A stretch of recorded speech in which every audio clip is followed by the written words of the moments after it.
So let us start with Nash Therapeutics study streak for 19th July, and we are nearing the end of the leaders in homeopathic therapeutics, Dr. Nash.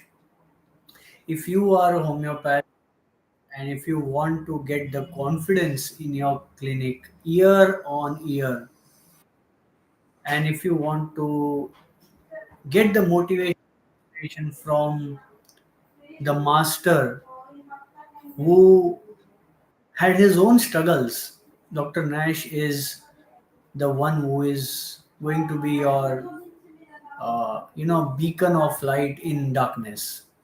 So thank you for joining Dr. Grace and Homeopathophysio Action, wherever you are.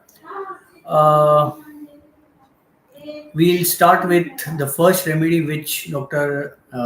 Nash has written after colchicum, which is Crocus sativus. So he mentions just one page about Crocus sativus, and in three important points he starts and finishes, which is what is important for a homeopath. The first thing he tells is hemorrhages from different parts. It can be black, viscid, clotted blood, which forms into long black like strings from the bleeding orifice. Second thing, what Dr. Nash tells us is hysterical conditions cause a great changeableness in the mental symptoms. So, if you are a homeopath who has been observing patients, you will see it is mostly the actions of the patient which will define the mental symptoms from to be picked up from the repertory and the materia medica, rather than the patient himself telling that I am anxious, I am having fear. All these are direct symptoms. So we have put up a video on our website www.homeosetu.com. This is a portal for study courses, for software mobile app which is in development, and the support which is required to each homeopath. It can be one-to-one discussion for cases, it can be for different clinical conditions, etc., etc. On that platform, I have put up a video. In fact, there are two videos: understanding mind symptoms. So there is a this kind of a madness behind the mind symptoms, the metaphorical symptoms, the metaphorical rubrics, and interpreting them here and from each teacher, different teacher, and all. It is okay, we can definitely practice it, but it is also important to understand the subtleness of the mind symptoms. And in these two rubrics of patient's hysteria in Crocus sativus and great changeableness of the mental symptoms, it is the subtleness of observation, and rather than patient telling you, you will have to observe it from the behavior of the patient and record the symptom. So we always feel that we should record the symptoms told by the patient, but some symptoms will not be told by the patient, especially the subtle mind symptoms. And this is what I have spoken in the two videos, which is understanding mind rubrics, which will be lifetime access. Anyone can get and understand that it is not just the direct interpretation of the symptoms from the patient, but the subtleness of how the description is, what your observation is, and what is your observation from the recurring behavior. That is what I have spoken in those two videos, which is posted on our website www.homeosetu.com. So in Crocus, Dr. Nash writes hysterical conditions and great changeableness of the mental symptoms. No patient will come and tell you that I am hysterical, I am hypochondriac. It is your observation and what you feel from the behavior and act of the person which will classify him into hysteria, hypochondria, cautious, carefulness, anxious, etc. etc. Changeableness of mental symptoms. In a clinic setup, patients are calm, composed, and compensated. If you know psychology, you will understand what is compensation, what is uncompensation. Patients are not going to behave weird, they will control their acts. Changeableness of symptoms you will get from the relatives in the first visit.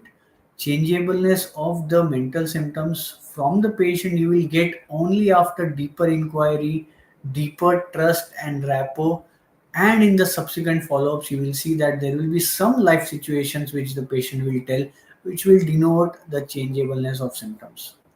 In Crocus sativus, Dr. Nash writes, there is alternate mental symptoms, sometimes happy, sometimes sad, sometimes good, sometimes bad, and it resembles aconite ignatia nux moschata. But in Crocus sativus, Dr. Nash tells us that the feeling of sensation of something alive in the abdomen, which is also there in Thuja, it is there over here in Crocus sativus very strongly as compared to the other hysterical remedies, aconite, ignatia, and nux moschata. Crocus, the third point, what Dr. Nash writes, the first point was blood, viscid, hemorrhagic blood, and hysterical conditions with changeableness of mental symptoms. And the third point, Crocus is one of the remedies for chronic affections in local parts, like twitchings, like some sort of a vague symptom. And this is very much true for other two remedies, ignatia and zincum mentioned by him. Dr. Nash ends this remedy, and next we move on to the next remedy, which is borax. One of the very much underprescribed remedies, and this is why he says us that it is not universally accepted remedy. The problem with homeopaths is that they want to stick to newer methods and newer techniques before mastering or before knowing fully the age old drugs which have given landmark results. Borax has its action on nervous system profoundly. Now, from the age of 3, 4 months, 6 months to the age of 1, 2 years, the child develops a rapport with a parent, and he does not want this feeling to, immediately cut off, which is where we find this symptom nervousness in regard to noises, and another symptom which is immediately awake from sleep, startling as if and holding the cradle, and fear of downward motion. All three are showing or exhibiting the symptoms which shows the bond of a child with a parent, and they don't want to leave it, which is where this remedy is often misunderstood and not prescribed so often, and that is why Dr. Nash also tells not universally accepted. So he gives apis, belladonna, senna, stemonium for children who are suddenly awake, startling and awaking and holding to the cradle. But he also says that look at the mouth of the child.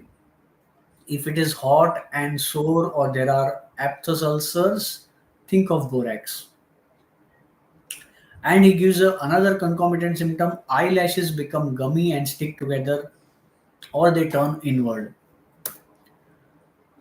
Next, Dr. Nash gives that greenish stools day and night with aphthe. This combination gives you borax as the only remedy. Now, there is something which I had taken up in uh, the Allen's keynote study streak. And if you have been a part of it, you will know that I spoke about how components are important. Greenish tools day and night with aphthe is a component of two different systems. One is the mouth, another is the gastrointestinal system, which is the diarrhea part. Both belong to the same system, but they are two different components from certain point of view. And this is where Allen, Herring, Nash, Lippe, Gurunsi, all these masters have, somewhere picked up these components and practiced. And that is why they had good success. For Borax, Dr. Nash writes that there is this crying of infant before or during, before urine, mostly not during the urination. If it is during, it is lyco and sarsaparilla. But if it is before urine, you will also examine the child and you will find that there is inflammation or redness of that part. In fact, this redness of a local part, orifices, is peculiar symptom of borax. And the complementary remedy is sulfur. So glad to see some homeopaths joining. I don't know if you are online. Dr. Priyanka, Dr. Vinita, Dr. Giriraj Sarange, and Holistic Homeopathico, and a few people on YouTube as well. So, in urinary tract infections, especially in the children, and if they are crying and the part is just red and inflamed, they will not be able to tell that there is urinary tract infection or there is some issue over there, burning or some problem. That is where you will find that there is borax which is indicated. And you will see that there is this kind of a leukorrhea we always read in academic uh, point of view, which is white albuminous and starchy leukorrhea. All these things you have read in academic sections, but in the clinical language the patient is going to just tell you that there is this white discharge. So you'll have to corroborate using the other symptoms or dryness of skin or any other borax modality. Dr. Nash ends with telling about borax that you have to compare it with heparsol, silica, chamomilla, and it is like, ulcerations of the skin from slight injuries, which also will suppurate. So many times, some injuries turn into fatal wounds which do not recover fast. Borax is the remedy. In fact, boric acid is pu- put by allopaths on certain wounds for dressing or to avoid fungal or spread of infections. So we can use this remedy as well to quicken the action of your own body. Other remedy which is useful in injuries, in eruptions after injuries, is dalkamara. So that brings us to the end of today's session with two remedies, Crocus sativus and uh, Borax.